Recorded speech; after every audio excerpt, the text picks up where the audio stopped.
I'm George Curtis. Welcome to It's Your Law.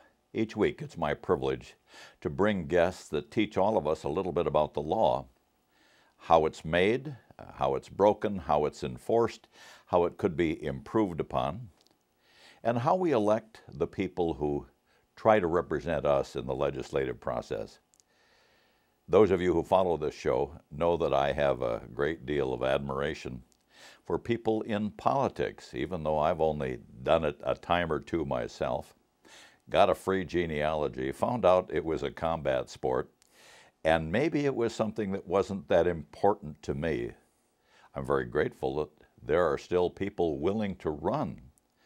Any of you who haven't been out of the country during the last year have watched politics at work here in the state of Wisconsin, some real rough Supreme Court races, a Court of Appeals races, and you realize that this is a difficult, important job, and if somebody's going to spend $1 million to smear your character because you're willing to run for Supreme Court, it makes us wonder how we can get competent, honest people to stand that kind of an experience in the future. Here's someone who may have some of the answers because Gordon Hintz is our representative, 54th Assembly District. He's had that job. I think he probably was sworn in about January 2007. He's working very hard. I bump into him at Chamber of Commerce meetings. I bump into him at DOT meetings.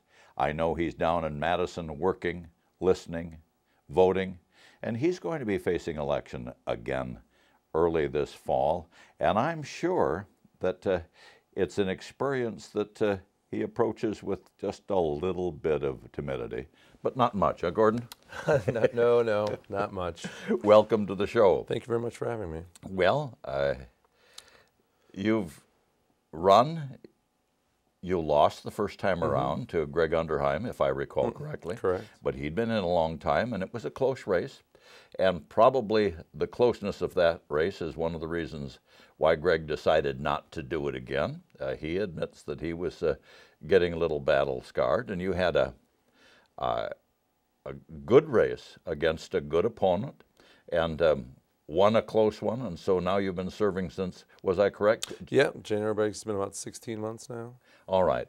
And in those 16 months, I don't think anybody's worked harder. Tell us about some of the things you've been doing. Well, I guess I kind of view my job as, communicating to Madison what's happening in my district, and if you're going to be doing that, you need to make sure you're interacting with people at the most basic level, whether that's knocking on doors or holding public forums or trying to attend school board meetings and city council meetings to stay abreast of what's happening in the community, and also taking what's happening in Madison and bringing it back. So I view myself sort of as a connector. I mean, to be able to understand Wisconsin and your district and, what's important to the people, you got to be in touch, and you need to convey that to people in Madison. And of course, there's always more to do than there's time to do it, and you kind of feel like you're on a treadmill running faster and faster. But I've tried to emphasize things that I think would help support the Oshkosh economy, help support the university system, and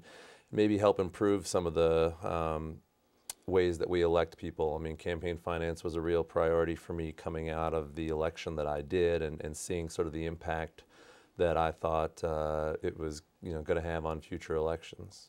Well, and it seems right now we're surrounded by politics. Besides, we have the two Democratic presidential candidates that seem to be still standing, chirping at each other daily. We've got the Republicans enjoying it, but having their own infighting because the conservatives are being forced to back somebody that they said they'd never vote for.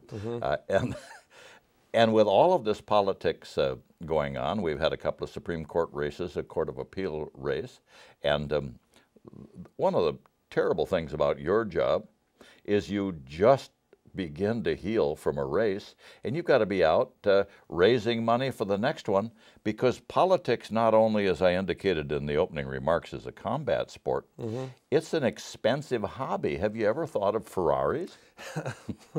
Well, no, and I haven't. I mean, despite maybe how unappealing it is for, it's not maybe the ideal system.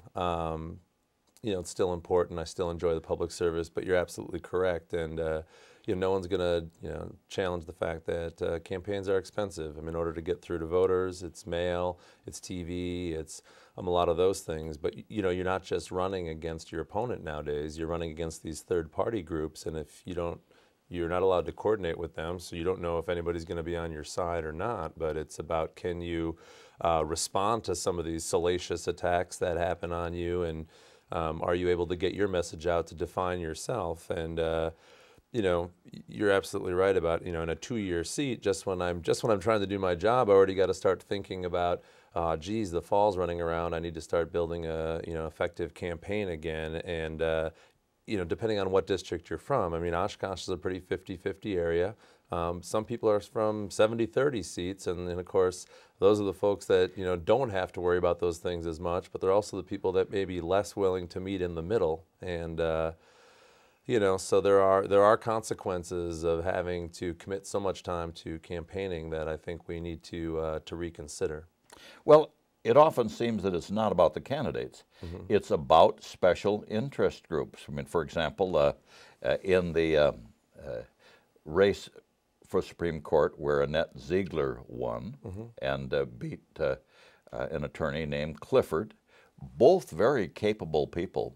But in that particular case, the Chamber of Commerce, the manufacturers group, the usual conservative people wanted to make sure that Ziegler got in because of their own interest. It was a special interest thing, and spent a lot more money than Clifford could spend.